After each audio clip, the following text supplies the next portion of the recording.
Baik, assalamualaikum warahmatullahi wabarakatuh. Hamdan wa syukranillah amma ba'du. Ketemu lagi bersama saya Ejal Jayanto, dulur-dulur Bangor dimanapun Anda berada.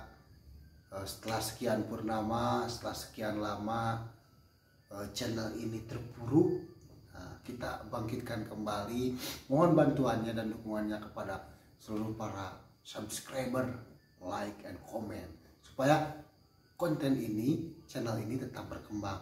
Nah, dari berbagai isu yang telah kita kawal bersama mahasiswa-mahasiswa yang kemarin mengenai IKN, mengenai kenaikan bahan pangan yaitu minyak goreng kemarin kan, terus mengenai BBM, dan adapun cita-cita mengenai Performa Agraria Sejati.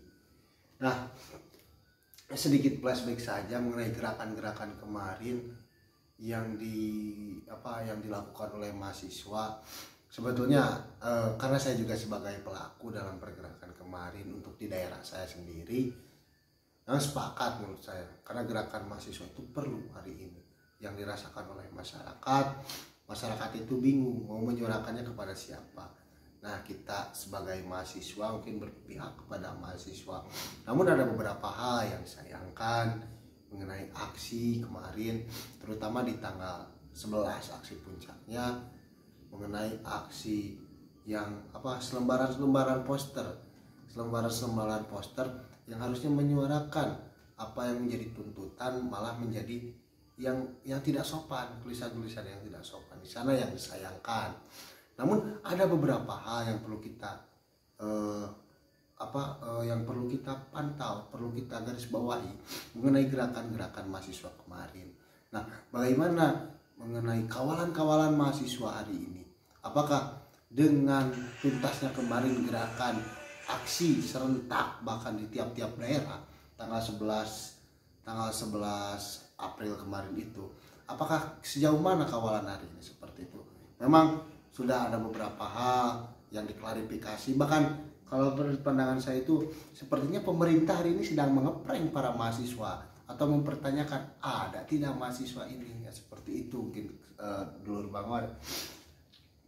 Nah, ini perlu kita garis bawahi, seharusnya gerakan-gerakan mahasiswa itu kita selaku mahasiswa harus lebih mengkaji, mendalami, supaya gerakan-gerakan kita itu tidak terpatrol oleh pusat bergerak seperti ini, kita baru bergerak. Nah, buat kawan-kawan di daerah mungkin kita bisa mengkaji bersama-sama, lebih mengajak saya bagaimana cara untuk kita mengkaji lebih efisien isu-isu daerah dan isu nasional juga, sehingga pemerintah tidak beranggapan ini aksi yang dilakukan itu aksi serentak, ini aksi hanya menggeretak, tapi tidak.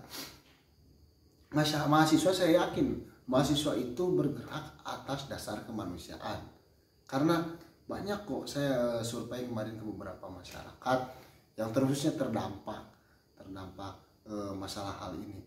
Yang dulunya itu beliau itu menggunakan Pertamax, sekarang menjadi Pertalite. Itu kan yang tadinya pemerintah itu mengurangi subsidi supaya APBN berkurang, tidak bengkak untuk konsubsidian. Nah, hari ini yang tidak mendapat, yang tadinya Pertamax malah balik lagi ke Pertalite. Nah, ini sebetulnya ada sebuah pertanyaan, apakah nanti juga Pertalite tidak akan mendapatkan subsidi? Nah, seperti itu.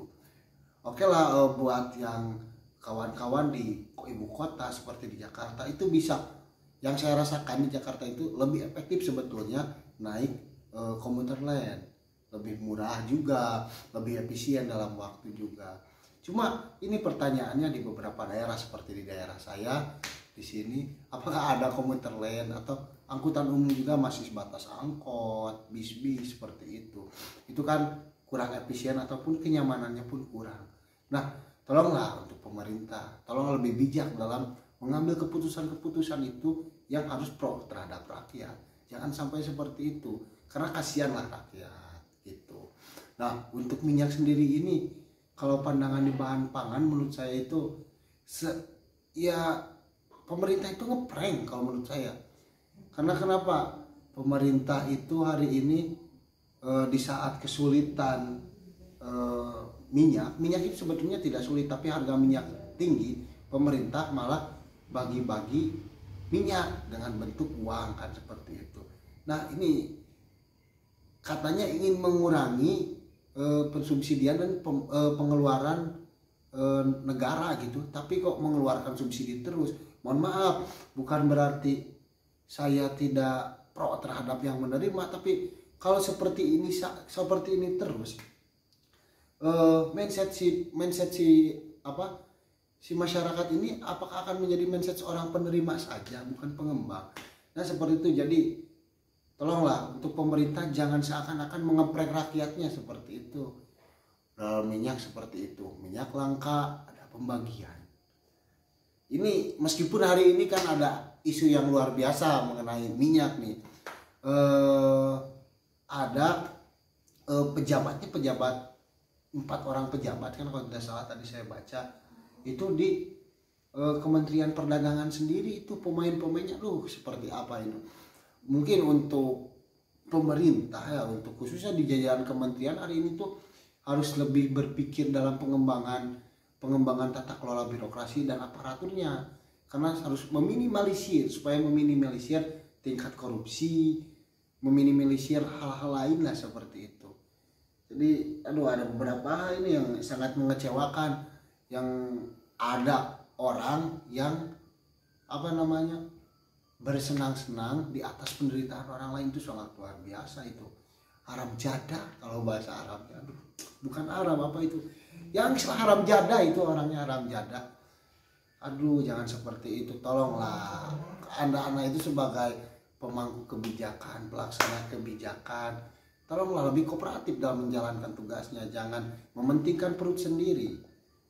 Toh beliau juga kan, beliau sekalian sudah digaji, sudah mendapatkan uang, saya kira layak dengan kinerja beliau ini. Tapi kenapa masih ingin mendapatkan lebih? Meskipun ya namanya juga manusia butuh makan ya secukupnya, kita harus bersyukur lah, jangan seperti itu. Kalau mengenai kemarin itu pilkada, pemilu 3 periode nih, 3 periode, bukan ya 3 periode ini, 3 periode itu. Mengenai 3 periode itu, saya kira Bapak Presiden ini, beliau ini sedang mengeprank masyarakat, ataupun ya wajar lah ada miskomunikasi antara pemerintah, antara para menteri mungkin dengan Pak Presiden sendiri. Ya sebetulnya kalau kita melihat dari rapat komisi 2 itu memang sudah ditetapkan untuk pemilihan presiden tanggal sekian, pemilihan bupati wakil bupati tanggal sekian, pemilihan DPR RI dan kabupaten kota provinsi tanggal sekian. Ya saya kira ini ada hal yang lebih besar kalau melihat daripada isu itu. Mengenai 3 periode, saya kira ini pengalihan isu yang memang supaya masyarakat terfokus isunya.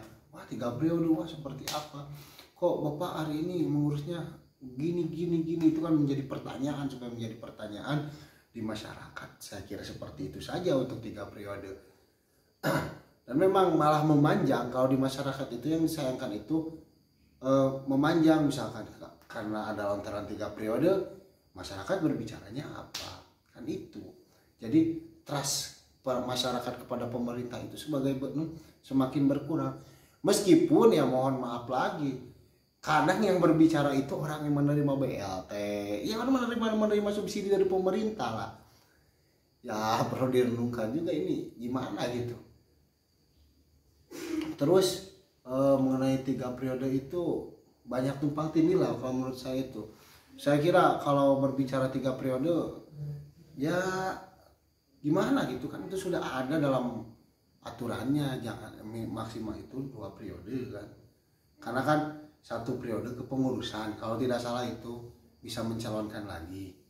Nah kalau mengenai IKN ini memang saya kurang mengikuti mengenai isu IKN. Tapi menurut kemarin itu ada berita yang dilontarkan langsung oleh ketua otoritanya sebanyak 60.000 PNS tidak bisa dipindahkan secara langsung, mendapatkan kesulitan. Ini si ketua otoritanya itu mendapatkan kesulitan karena tidak bisa bim salabim gitu. Untuk pemindahan PNS itu 60.000 langsung pindah ke sini, enggak kan. Ya memang kalau berbicara untuk pengembangan secara ekonomi dan pemerataan pembangunan memang bagus di Kalimantan IKN, tapi karena ini kan menjadi beberapa konflik. Sebetulnya kalau dilihat dari dua sisi itu ada sisi yang diuntungkan dan tidak diuntungkan, karena ada beberapa isu juga mengenai IKN sendiri itu ada konflik agraria. Nantinya pada akhirnya akan ada konflik agraria yang luar biasa. Makanya kenapa kemarin para mahasiswa itu khususnya di daerah saya itu menuntut masalah reforma agraria sejati. Karena di sini juga masih ada sebetulnya konflik-konflik mengenai agraria di daerah saya. Tapi saya kalau bahasa Jermannya itu waas lah lamun di Kalimantan gitu ya, tadi tempat IKN ayeuna itu dibangun reforma agraria. Nah, konflik-konfliknya itu semakin bertebaran karena ada beberapa ratus atau ribu suku adat yang tergusur katanya di sana kan. Itu perlu diperhatikan lagi oleh pemerintah bagaimana cara mengupayakannya supaya ya kita meskipun ada undang-undang dasar, ada undang-undang, ada Pancasila dan lain-lain, ya kita juga harus mengutamakan norma dan adab, bagaimana kita beradab dan bagaimana kita berkeseharian. Terutama kalau berbicara kebudayaan itu norma kebudayaan, bagaimana cara kita beretika. Ya minimal kalau bahasa Jepangnya itu punten-punten lah gitu kan. Ya mungkin sekian dulu dari saya. Kita lihat hasil aksi tanggal 21 April nanti besok. Besok hari Kamis.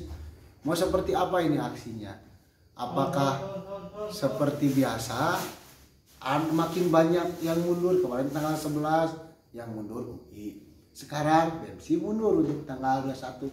Kita lihat saja nanti besok aksinya seperti apa. Sekian dari saya, wassalamualaikum warahmatullahi wabarakatuh.